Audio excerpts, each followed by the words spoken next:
ദൈവനാമത്തിന് മഹത്വമുണ്ടാകട്ടെ.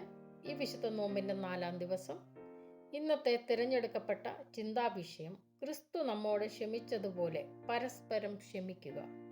Forgiving one another as Christ forgave us.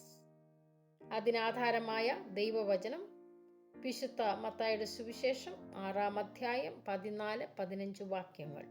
Matthew chapter 6 versus 14 and 15.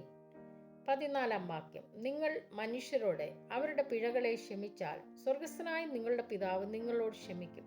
15-ാം വാക്യം, നിങ്ങൾ മനുഷ്യരോട് പിഴകളെ ക്ഷമിക്കാഞ്ഞാലോ നിങ്ങളുടെ പിതാവ് നിങ്ങളുടെ പിഴകളെയും ക്ഷമിക്കില്ല. ഇവിടെ യേശു കർത്താവ് ഒരു വ്യവസ്ഥ വയ്ക്കുന്നു, മറ്റുള്ളവരുടെ പിഴകളെ ക്ഷമിക്കുക എന്നത്. ഒരുവൻ ക്രിസ്തുവിലാകുമ്പോൾ കർത്താവ് അവൻ്റെ പാപങ്ങളെ ക്ഷമിക്കുന്നു. അപ്പോൾ രക്ഷയിലേക്ക് വന്ന ഒരാൾക്ക് അവരുടെ പാപക്ഷമകൾ പ്രാപിക്കുവാൻ മറ്റുള്ളവരോട് ക്ഷമിക്കേണ്ടതാണെന്ന് നമ്മെ ഈ വചനത്തിൽ കൂടെ പഠിപ്പിക്കുന്നു.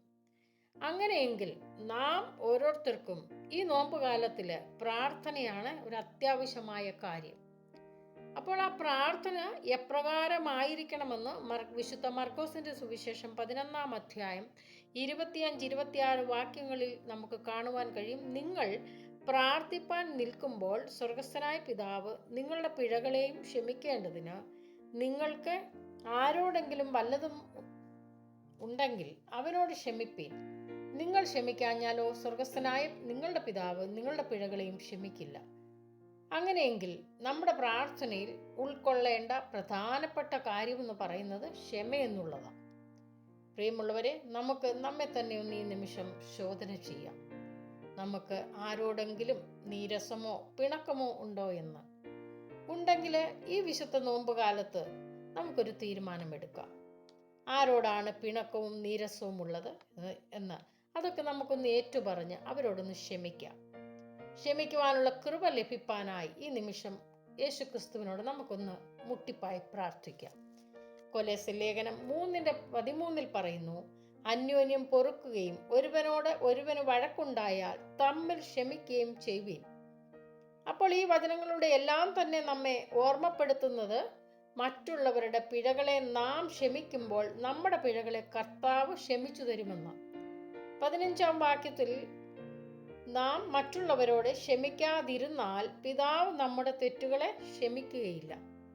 മറ്റൊരു വിധത്തിൽ പറഞ്ഞാൽ നമ്മൾ മറ്റുള്ളവരോട് എത്രത്തോളം ക്ഷമിക്കുന്നുവോ അത്രത്തോളം നമുക്ക് ദൈവത്തിൽ നിന്നുള്ള കൃപ ലഭിക്കുവാനായി സാധിക്കും. അല്ലാഞ്ഞാൽ ദൈവം നമ്മുടെ പിഴകളെ ക്ഷമിക്കുകയുമില്ല. നമ്മൾക്ക് നൽകുവാൻ ആഗ്രഹിക്കുന്ന എല്ലാ അനുഗ്രഹങ്ങളും നാം തന്നെ കെടുത്തിക്കളയുന്നൊരവസ്ഥയിലേക്ക് കടന്നു ചെല്ലുന്നു. ഈ വചനങ്ങളിലൂടെയൊക്കെ കാണുന്നത് ഒരു തിരഞ്ഞെടുപ്പിനെയാണ്. അത് മറ്റാരുടേതുമല്ല, എൻ്റെയും നിങ്ങളുടേതുമാണ്.